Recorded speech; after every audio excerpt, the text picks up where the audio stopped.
আসসালামু আলাইকুম, সবাইকে স্বাগত জানাচ্ছি লাবণী কিচেন কুকিং অ্যান্ড গার্ডেনিংয়ে। আশা করি আপনারা সবাই ভালো আছেন।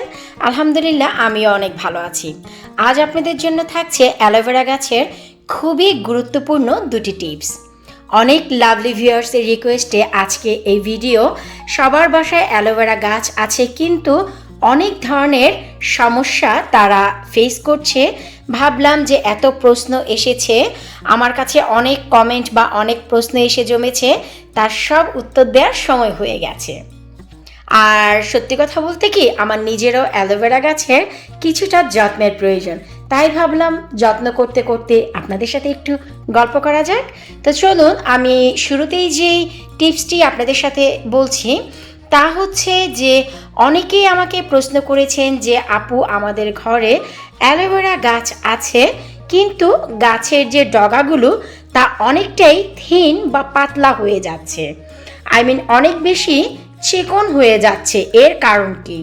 বেসিক্যালি অ্যালোভেরা গাছের ডগাগুলো ঠিক এমনই, কিছুটা মোটা মোটা হয়, কিন্তু আমাদের ডগাগুলো চিকন হয়ে যাচ্ছে।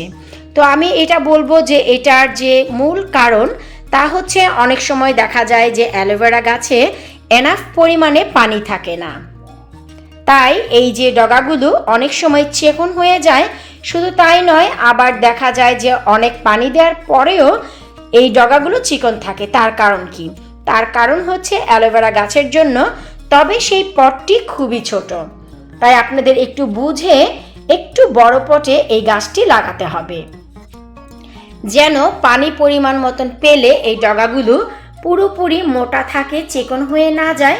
তাছাড়া জায়গার অভাবেও যেন এই অ্যালোভেরা গাছের ডগাগুলো চিকন না হয়।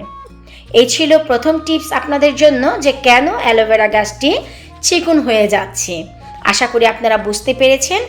আর দ্বিতীয় যে রিজন, অনেকেই আমাকে কমেন্ট বক্সে কমেন্ট করেছেন যে আপু, আমাদের অ্যালোভেরা গাছের পাতাগুলো অনেকটাই ইয়েলোইশ ব্রাউন হয়ে যাচ্ছে, কিছুটা হলদেটে এবং কিছুটা হালকা হালকা বাদামি হয়ে যাচ্ছে। তার কারণ কি? তো আমি বলবো যে তার একটি কারণ যে অ্যালোভেরা গাছে এনাফ পরিমাণে যে তাপমাত্রা তা পাচ্ছে না, এনাফ পরিমাণে আলো বাতাসের প্রয়োজন হয় তা পাচ্ছে না। অনেক সময় দেখা যায় যে এই অ্যালোভেরা গাছগুলো আমরা সিটিং রুমে রেখে বড় করি, কিন্তু সেখানে কোনো উইন্ডো না থাকার কারণে তেমন কোনো আলো বাতাস পায় না, যে কারণে ডগাগুলো অনেকটাই হলদেটে বা ব্রাউন হয়ে যায়।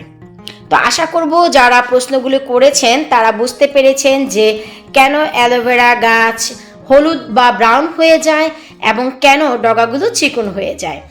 আর পানি যে অনেক বেশি দিতে হবে তা না, এর আগেও আমি বলেছি যে কি পরিমাণ পানি দিতে হবে।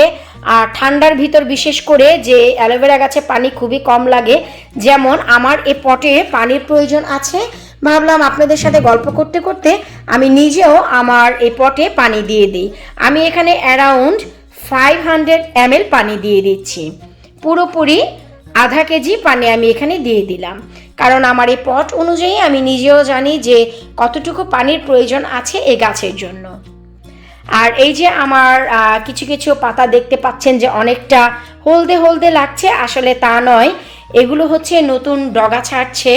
এই যে আমি বেশ কিছু ডগা কেটে নিয়েছি আমার গাছের কীটনাশক বানানোর জন্য, তারপরেও বেশ কিছু ডগা ছাড়ছে। আর এর আগে আপনাদের সাথে যখন আমি ভিডিওটি শেয়ার করেছিলাম, তখন এই যে আমার নতুন যে অ্যালোভেরার একটি ডাল ছেড়েছিল, দেখুন মাশাআল্লাহ অনেকটাই বড় হয়ে গেছে, আমি ভীষণ খুশি।